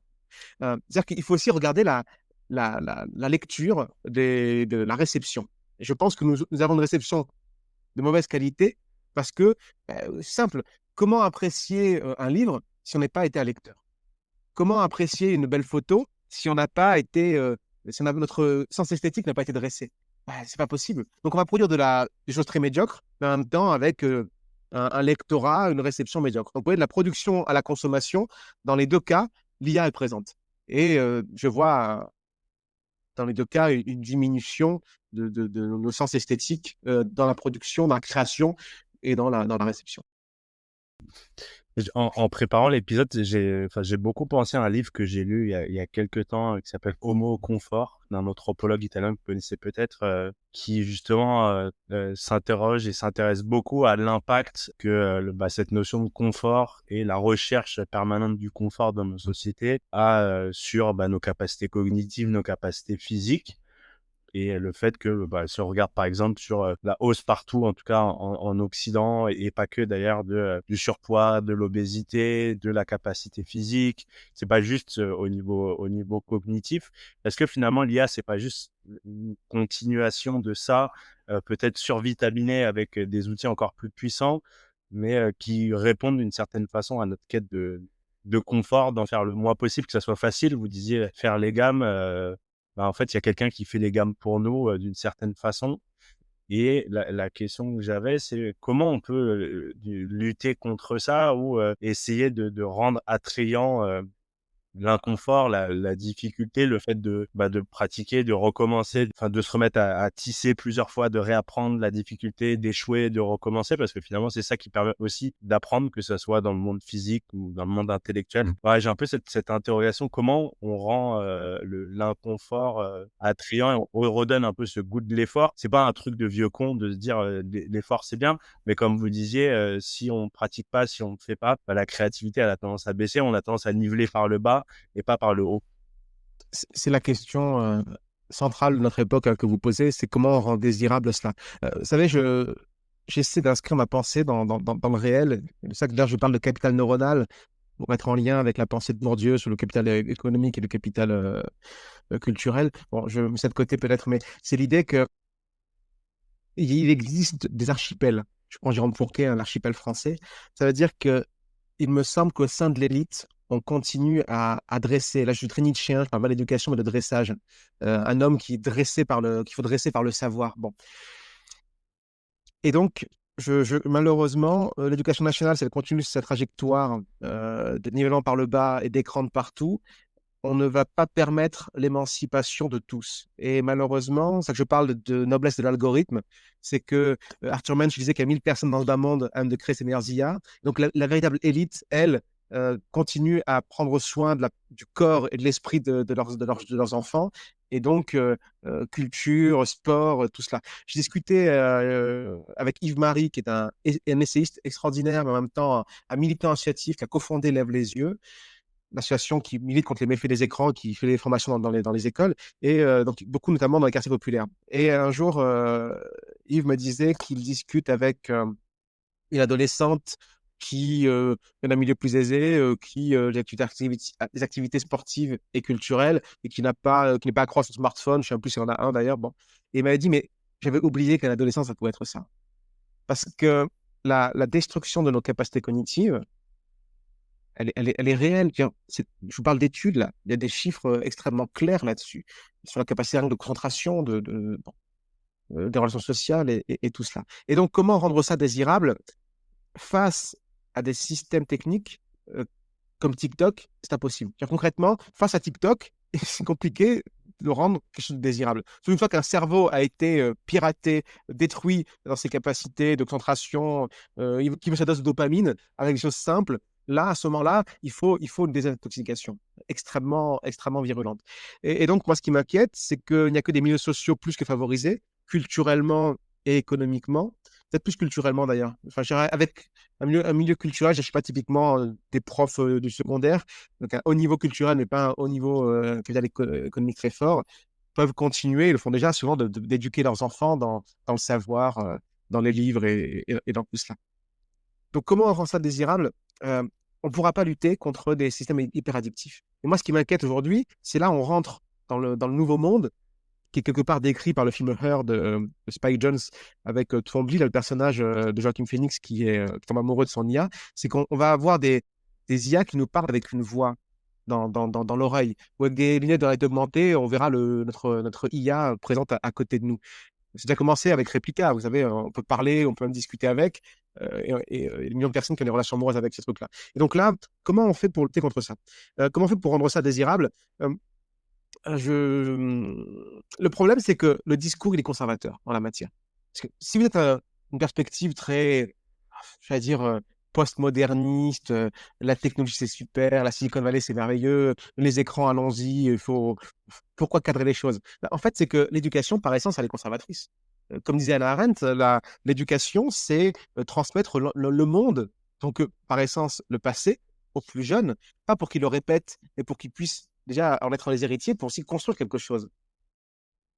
Là, face à cela, moi, je ne vois pas comment ne pas être conservateur, au sens où je vais rester avec Hannah Arendt, enfin son premier mari, Gunther Sanders. L'idée d'être conservateur, c'est de conserver le monde face à la destruction. Face à la destruction pour lui de la bombe atomique. Rappelons-nous Albert Camus dans son discours, parce qu'il reçoit le prix Nobel de littérature, il dit ma génération sait qu'elle ne refera pas le monde, mais à minima essaie de faire en sorte qu'il ne se défasse pas. Là on est face à ça. Donc, pour rendre ça désirable, peut-être qu'en continuant à mettre en avant les études scientifiques sur les méfaits des écrans, des algorithmes, et de montrer que le mal-être aussi, la santé mentale, moitié des adolescents sont dans un état catastrophique à cause de tout ça, peut-être que, en fait, il suffit de montrer qu'avoir une vie qui ne soit pas absorbée par des écrans, il y avait une étude, pas une étude, c'est 10 jours sans smartphone, sans téléphone intelligent, pardon, ouais, les anglicismes, ça reste, qui dit, après cette étape-là, dans la presse, je voyais un adolescent qui disait ah, mais en fait, on passe à côté de la vie. Ben oui, parce que se retrouver entre amis. Dans le reportage de l'Interdit qui a été fait il y a quelques mois, qui était passionnant, sur les méfaits des écrans.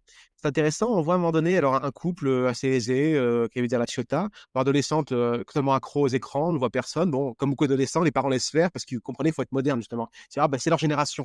C'est comme si, je sais pas, comme si l'alcoolisme c'était l'effet d'une génération. C'est pas grave, on va laisser nos jeunes boire à outrance. C'est complètement stupide. Bon. Et donc, on voit à un moment donné ces parents qui sortent des photos de leur jeunesse des fins des 80-90 et qui disent, voilà, ben là, ça se rappelle des souvenirs, des soirées, des sorties, etc. Et ils disent, mais cette génération-là, ils parlent devant leur adolescente, qu'est-ce qu'elle aura comme souvenir à passer des heures sur ces écrans-là? Et donc, peut-être qu'en montrant que la vie est bonne, est intéressante et passionnante en dehors de tout cela, est-ce que ça pourra suffire? Peut-être que dans certains îlots de l'archipel français. Et malheureusement, s'il n'y a pas l'État qui régule fortement pour empêcher que les acteurs de la vallée du silicium ou Pékin avec TikTok continuent de construire des systèmes addictifs et détruire la capacité cognitive de nos jeunes, addiction plus maladie mentale, ça devrait quand même suffire à nous faire réagir. Sans cela, je ne vois pas, pour tout vous dire. Je ne vois pas parce qu'il faut lutter. Vous savez, les parents ne peuvent pas lutter contre la société entière. Croire que les parents peuvent agir, c'est pas possible. Pourquoi? Parce que là, c'est une société entière qui est émergente. Si vous n'êtes pas dans l'hyper-élite, si vous protégez votre gamin des méfaits des écrans, souvent j'aime rappeler, je crois que c'est une étude de l'ARCOM, hein, 50% des garçons de 12-13 ans auront du porno, c'est 30% des garçons de 11-12 ans, et c'est 30% des filles de 12-13 ans. Donc là aussi, donner un téléphone intelligent à votre enfant, c'est le laisser accéder à la pornographie. Apparemment, ça ne dérange personne. Donc, la moitié des mineurs en France consomment de ce type de contenu. Ça ne dérange strictement personne. Et puis, souvent, vous savez, quand je discute de ça, en parlant un peu de ces sujets-là, mais bon, c'est le réel. Quand je discute de ça avec des gens de 50 ans, ça leur rappelle, oui, la cassette à caractère pornographique de Canal+, qu'ils allaient piquer par-ci, par-là. Oui, mais est-ce que nos jeunes, ils ont accès à des choses, en étant extrêmement jeunes, à des choses qui sont d'une violence et d'une pornographie qui n'est pas la même que cette industrie cinématographique d'il y a 40 ans. Et souvent, nos anciens n'arrivent pas à comprendre. Et enfin, c'est compliqué d'imaginer une journée avec 3 heures de TikTok, 2 heures de Snapchat, 2 heures de télévision. euh, euh, et là, pourquoi il faut que ce soit la société entière qui change? C'est que dans ce reportage de Zone Interdite, on voit une adolescente qui discute par moment avec ses amis par messages vocaux et autres. Et elle dit, mais quand on se voit en réel, et c'est rare, je vous rappelle aujourd'hui, alors ça c'est un chiffre aux États-Unis, mais c'est 48 minutes par jour de voir des amis en réel. C'était 2h30 il y a 20 ans. Eh bien, qu'est-ce qu'ils font ces adolescents? Mais ils sont sur leur téléphone. Donc en fait, ils ne se parlent pas vraiment. Et ça, cette adolescente-là, ce que je vois là, c'est ce que montrait Jen Twenge dans son livre fondamental où elle compare les différentes générations aux États-Unis depuis les baby boomers à aujourd'hui sur tout un tas de caractéristiques. Bon. Et c'est de voir une jeune qui s'appelait Athéna, 13 ans, pareil, qui disait, mais quand on se voit en vrai, eh bien, en fait, on ne se parle pas. J'essaie de parler de mes problèmes à une amie, mais elle est sur son téléphone et elle me dit oui, voilà, il n'y a pas de vraie discussion. Même un jeune qui voudrait voir ses amis, c'est très compliqué parce que même quand il se voit, le téléphone est là et il fait écran aux relations humaines. Donc c'est pour ça qu'il n'y a que l'hyper-élite dans des milieux protégés, dans des écoles qui font bien les choses, avec des parents qui réellement font bien les choses, qui peuvent faire quelque chose pour rendre désirable ça. Et pour rendre désirable le fait d'avoir des parents qui ne sont pas accros à leur téléphone, le fait d'avoir des livres à la maison, le fait de faire des activités culturelles, sportives avec les enfants. Déjà, donc, il faut avoir un niveau culturel pour pousser à faire cela, parce que prendre conscience que les écrans, c'est mauvais et autres, déjà, il faut avoir un certain niveau culturel. Malheureusement, c'est un constat que je vois. Et également, des possibilités économiques. Quand on est dans les quartiers nord de Marseille, dehors, c'est dangereux. Voire dedans, c'est dangereux. Je pense à cette pauvre adolescente, non, pardon, cette étudiante d'expérience universitaire en droit qui est chez elle et qui est tuée d'une balle dans la tête. Ouais, donc, face à cela, c'est vrai que sortir dehors, c'est compliqué, c'est pas très désirable. Donc, voilà, on est face à un mouvement de société global et donc il est très difficile de sortir de ça. Très difficile. Pour suivre le fil là, de cette discussion, dans votre livre, je crois, vous mentionnez l'urgence en fait de repenser le monde face à l'IA ou avec l'IA. On en a déjà parlé, mais si vous deviez dessiner quelques priorités pour développer une philosophie qui soit adaptée à cette nouvelle ère technologique, ce serait lesquelles? Me semble-t-il qu'on a ce qu'il faut sous la main, pour tout vous dire. Quand on lit du Jacques Ellul, quand on lit du Gunther Sanders ou des philosophes Ivan Illich, des philosophes critiques de la technique, parce que ces gens-là, ils ont vu la société industrielle. Souvent, ils naissent au début du XXe siècle. Alors, surtout Jacques Ellul, il vit dans la campagne près de Bordeaux. Donc, c'est-à-dire qu'il a des parents qui sont certainement nés fin du XIXe siècle. Il vit dans un monde qui n'est pas industrialisé du matin au soir. Et donc, ils voient arriver tout ça. Et donc, ces gens-là sont toujours très utiles pour penser ce qui se passe. Donc, déjà, on peut revenir à cela. On peut revenir à d'Emmanuel Kant sur l'action de l'autonomie de l'individu, la question du droit, la question des libertés politiques, et l'action de la dignité de l'homme. Comme dit Emmanuel Kant, les choses ont un prix, l'homme a une dignité. Et là, entre les deux, il n'y a pas d'en même temps. Non, non, il y a pas de nuance de gris, de je ne sais pas quoi. Il y a une différence qui est fondamentale et qui est absolue. Et donc, déjà, si on est dur sur ces principes-là, ça ira bien. Et donc, c'est de les faire appliquer. En fait, peut-être qu'il faut les réinventer. Pourquoi? Parce qu'on on les a oubliés, me semble-t-il. Ouais, j'évoquais tout à l'heure la Charte des droits fondamentaux de l'Union européenne. Toute personne a droit à son intégrité physique et mentale. Ouais, c'est bien de le dire, mais peut-être qu'il faudrait l'appliquer quand on voit la santé mentale de nos plus jeunes. Donc, me semble-t-il que, oui, il faut essayer de penser l'IA, parce que c'est un phénomène technique qui est radicalement nouveau, mais pour nous protéger, vous voyez, si on considère que l'intégrité physique et mentale des individus, et particulièrement des plus jeunes, ça vaut quelque chose, eh bien, si on interdisait des designs d'applications, de réseaux sociaux qui rendent accro les gens, parce que c'est fait pour. La plupart des acteurs de la vallée du silicium sortent du département de captologie de Stanford. D'ailleurs, enfin, Stanford, Google, je pense qu'à pied, vous mettez faire un quart d'heure. Hein. Donc, tout ça est dans le même moule. Donc, si déjà, si on interdisait ça, mais regardez, on interdit l'accès à la pornographie, enfin, en théorie, parce que on va voir les chiffres, c'est pas le cas, mais l'accès à la pornographie pour les plus jeunes. On interdit le tabac, on interdit l'alcool. Donc, on est capable, en tant que communauté politique, en tant que société, de considérer qu'il y a des choses d'or pour les jeunes, mais d'autres choses, considère que c'est pas bon pour les adultes. Hein. Pas les jeux d'argent poussés à un certain niveau, quand on devenait accro, on peut vous interdire les casinos. On interdit certaines drogues. Bon. Et donc, acter le fait que tout ça, c'est mauvais pour l'autonomie de la personne. Il y a une citation de Kant, alors je ne sais pas si j'arriverai de mémoire, mais quand il nous dit que la personnalité, c'est le degré d'indépendance vis-à-vis des mécanismes du monde. Bon, je pense qu'il parle des mécanismes de la nature, mais aujourd'hui, c'est des mécanismes il faudrait penser les mécanismes industrieux, des mécanismes de la société industrielle, des écrans qui nous en servent. Et donc, considérer que la personnalité, l'autonomie, c'est important. Quelle autonomie vous avez lorsque vous ne pouvez pas vous passer de votre téléphone intelligent, lorsque vous avez besoin d'être sur des réseaux sociaux, sur des vidéos, quelle autonomie vous avez lorsque vous êtes incapable de tisser des relations sociales parce que vous n'avez pas développé votre capacité à être avec l'autre. Vous savez, souvent le discours que je vois pour nous faire accepter les IA, c'est alors les personnes en situation de handicap. Très bien, moi, pour les personnes handicapées, enfin des personnes qui sont aveugles, avoir des IA pour les accompagner, mais ça c'est merveilleux, aucun problème. Dans l'éducation, pareil, des personnes qui ont pas des dysmorphies, des dyslexies ou autres, mais pareil, c'est merveilleux. C'est souvent le discours pour nous faire passer la pilule pour qu'ensuite tout le monde absorbe la pilule IA qui va les déqualifier au sens, j'évoquais tout à l'heure l'exemple, mais la capacité à rencontrer autrui, à le séduire. Maintenant, vous aurez une IA qui fera le travail à votre place. Parce qu'on a détruit la sociabilité entre les individus. Donc, les individus sont renfermés dans leur chambre, ils ont de plus en plus de mal à aller vers l'autre. Et donc, on vous dit, ne vous inquiétez pas, on a une IA pour ça. Donc, moi, mon propos, il serait de revenir, de dépoussiérer les principes qu'on est censé incarner. Et en même temps, tout de même, il faut rester très attentif à la mutation ontologique des systèmes techniques. Ontologique au sens où, là, l'IA qui parle, qui pense, qui produit qui mime la pensée, qui produit du beau, du vrai, tout ce que vous voulez, eh bien, il faut les penser parce que là, on est face à une réalité nouvelle. Oui, moi, je passe mon temps à dire que l'IA n'est pas un outil, je l'évoquais tout à l'heure, parce que quand on dit que c'est un outil, que c'est neutre, que ça dépend de comment on l'utilise, j'ai envie de dire, mais vous foutez de la gueule du monde, il suffit d'ouvrir un peu l'anthropologie des techniques, de rader un petit peu de Ellul, de Illich, de Heidegger, enfin bon, des chefs comme ça, pour voir que la technique, c'est un rapport au monde particulier, que l'IA, ça rentre pas dans la catégorie d'outils. Donc, vous voyez, tout simplement de voir ce que l'on a entre les mains et de l'utiliser pour lutter. Et quand je dis lutter, c'est simplement au nom de l'humanité, au nom de la dignité, au nom de la civilisation des Lumières, au nom de la démocratie. Ouais, souvent, je passe pour un extrémiste parce que je dis que je veux qu'en démocratie, le peuple soit souverain et pas les acteurs de la technique. Semble-t-il que c'est quand même pas trop demandé. Et alors, en ce moment, je confesse que j'ai une petite passion pour la Révolution française, et donc je m'enivre de discours de Danton, Robespierre, de ces grands tribuns-là. Quand je vois les valeurs qu'ils mettaient en avant, je suis effaré de voir de tels engagements, de beaux discours de la République, de la vertu, de la liberté, de l'égalité. Enfin, c'est extraordinaire. Et quand je vois ce que nous faisons aujourd'hui,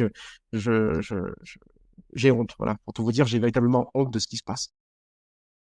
On arrive à la fin de l'épisode. J'ai une dernière question. Vous avez déjà un peu abordé le sujet, mais j'aimerais terminer là-dessus. Si vous aviez des 2, 3 recommandations à faire aux décideurs et au grand public pour aborder de manière critique, responsable, l'utilisation de l'IA et peut-être son développement, ce serait quoi comme recommandation que vous feriez? Je- vous allez voir, c'est que du bon sens, me semble-t-il. Quand des acteurs publics décident de mettre en place un système d'IA, à minima, de demander les études internes et surtout externes à la structure pour voir si le système fonctionne. Vous voyez, la police prédictive, scientifiquement, ça n'a aucun sens. Vous allez me dire, oui, depuis un article de 2022 dans Nature, je ne sais plus quelle revue précise du groupe Nature, oui, c'est possible, mais laissez ça de côté, dans le sens où les polices qui utilisent les polices prédictives, c'est pas ce système-là, donc c'est des systèmes qui scientifiquement n'ont aucun sens, pourtant on l'utilise. Vous prenez 30 secondes avec Google, vous tapez police prédictive études scientifiques, vous voyez que ça n'a aucun sens. Pourquoi on l'utilise? Des dizaines de polices aux États-Unis, la police de Berlin, la police d'Amsterdam. Bon. Pareil, enfin bon, des exemples comme ça, j'en ai des tonnes. Tout à l'heure, j'évoquais quand même le cas des Pays-Bas, avec un système avec un taux d'erreur à 90%. Et comment on peut faire une chose pareille? 30 000 familles endettées, 2090 enfants retirés à leur famille. Gouvernement qui tombe, et tant mieux. Comment on fait des choses pareilles? Foncier innovant, donc c'est pour traquer les piscines non déclarées. Bon, on fait appel à Capgemini et Google, ça coûte 30 millions. Derrière, on fait travailler les travailleurs du clic à Madagascar. Donc, c'est bien pour remplacer les emplois des géomètres du cadastre. Et on a des taux d'erreur à 30%. Bon, ouais, c'est déjà un peu de bon sens, mesdames, messieurs. Un peu de bon sens. Mais j'arrive même pas à m'expliquer ça. Pour tout vous dire, là, alors je commence à rencontrer des politiques ou des élus et vraiment d'essayer de leur faire passer le message simplement. Mais attendez, mais c'est bon pour personne. Ça coûte très cher, ça produit des erreurs fondamentales et derrière, ça peut détruire des vies. Donc, mais personne n'est pour ça. Personne. Donc, simplement, un peu de bon sens. Demandez des études, avancez à petits pas, mettez la fiabilité, parce que derrière, c'est aussi la légitimité de l'État qui est en question. Et comment un citoyen peut faire confiance à son État quand on est aux Pays-Bas quand il y a des choses pareilles qui arrivent? Ensuite, c'est brisé. Parce qu'aujourd'hui, la légitimité de l'État, elle passe par la performance publique, par la performance, le management et autres, pas par des principes fondamentaux. Et donc, quand on met sa tête sous le couperet de la performance, le risque, c'est que si vous n'êtes pas performant, eh bien, vous passez sur le bio. C'est assez inquiétant. Donc, déjà, premier point, arrêtez de faire n'importe quoi, arrêtez de courir pour être les premiers. Je dis souvent que c'est pas monter dans un train, c'est monter dans un avion. Parce que si on considère que c'est monter dans un avion, l'IA. Et donc, l'aviation civile, c'est extraordinaire. La fiabilité est extraordinaire, ça fait extraordinaire l'aviation civile. Sauf qu'on a bien conscience que on veut des systèmes qui soient bien testés au préalable. Sinon, on aurait peur de monter dans l'avion. Mais là, c'est strictement la même chose. Donc, considérez que c'est un avion et considérez que vous allez devoir monter dedans. Donc, au moins, ayez un peu de sérieux. Par rapport à nos politiques, j'ai envie de leur dire, mais si vous voulez être remplacé par une IA, ben, continuez comme ça. Alors, il y a une étude qui a été faite en 2019. Malheureusement, elle n'a pas été refaite depuis. Je n'ai pas trouvé d'autres chiffres là-dessus. On demandait aux Européens si vous voulez que vos élus soient remplacés par des IA. Alors, on retrouve un quart des Européens le souhaitaient. 2019, hein, avant GDPD, tout ça. Aujourd'hui, je pense que le chiffre a dû exploser. Et ce qui est intéressant, c'est qu'aux Pays-Bas, ça montre à 43%. Alors, c'est le pays qui utilise le plus d'IA dans le secteur public, et notamment les catastrophes que j'ai pu évoquer. En Australie, vous avez un rapport au Premier ministre de 2023 ou 2022, j'hésite, qui dit on va devenir une société conduite par les données. Data-driven society. Donc là, si le politique, alors faire de la bonne gestion publique, je veux bien, mais il faudra arrêter de dire que le politique ne sert à rien, donc arrêter de s'autoflageller et de dire qu'on va laisser la technique gouverner. Sinon, à la fin des fins, les citoyens diront, écoutez, autant avoir l'original plutôt que la copie, et donc autant avoir de l'IA. Donc arrêtez d'être uniquement dans des critères de performance publique, proposer des idéaux. Parce qu'en l'état, le revenu universel ou aller sur Mars, ça, c'est proposé par Sam Altman et Elon Musk. Donc, les grands projets de société, des changements de société, c'est proposé par des acteurs de la vallée du silicium. Et donc, retrouvez votre rôle de politique. Lisez des livres, par pitié, parce qu'en l'état, j'ai pas l'impression que beaucoup vous lisez. Soyez dans des perspectives, dans des projections, offrez-nous des utopies, faites votre rôle de politique. Et donc, moi, je disais, avant que le président Macron, ce vocable, je disais qu'il fallait réarmer le politique par les idées. On a des politiques qu'on mérite en même temps, hein. C'est pour ça que je crois qu'il faut redorer le blason de la presse qui fait un travail extraordinaire, mais qu'on ne lit plus assez. Donc, abonnez-vous à des journaux, lisez de la presse, proposez des tribunes dans la presse, allons dans des associations, des corps intermédiaires pour agir dans la société civile, peu importe dans quel domaine, mais je crois que j'aime beaucoup la citation de la philosophe du droit Antoinette Rouvroy qui dit que le numérique colonise tous les endroits que nous déshabitons. Donc en l'état, comme on a désinvesti dans l'école, eh bien forcément c'est le numérique qui frappe à la porte, qui est déjà rentré d'ailleurs. Comme on ne s'intéresse plus assez au journalisme, on ne lit plus assez de journaux, notamment les plus jeunes qui s'informent principalement par les réseaux sociaux. Bon, ça, c'est quand même tout à fait terrible. Il y a forcément, OpenAI frappe à la porte et des partenariats entre les grands journaux et ces acteurs-là. Bon, il faut réinvestir le monde, sans quoi les acteurs de la technique, eux, ont la puissance avec je crois que c'est 300 milliards qui vont être investis en 2025. Je crois que c'est des sommes qui sont assez faramineuses. Ils ont la puissance économique, ils ont la puissance technique, ils ont la puissance idéologique. Bon, ils ont la puissance tout court. Je voyais récemment, et assez extraordinaire, extraordinaire, non, Amazon, bon, qui est un drame en termes de management. Ça recrute, ça évalue et ça vire par algorithme. Ils ont aussi une IA Mentor qui sert à traquer, à contrôler les chauffeurs. Ça marche très mal là aussi, donc bon, je ne vais pas passer les détails. Mais là, j'ai vu récemment dans la presse des lunettes de réalité augmentée, le but étant d'améliorer les 100 derniers mètres, donc gagner quelques secondes. Ouais, en gros, pour piloter l'humain qui vivre. Pourquoi c'est tout à fait... c'est tout à fait terrible, et tout d'un coup, j'ai perdu mon fil avec Amazon. Ah oui, c'est ça. C'est que Amazon, les frais de livraison d'Amazon, c'est 23,5 milliards. C'est le PIB de l'Albanie.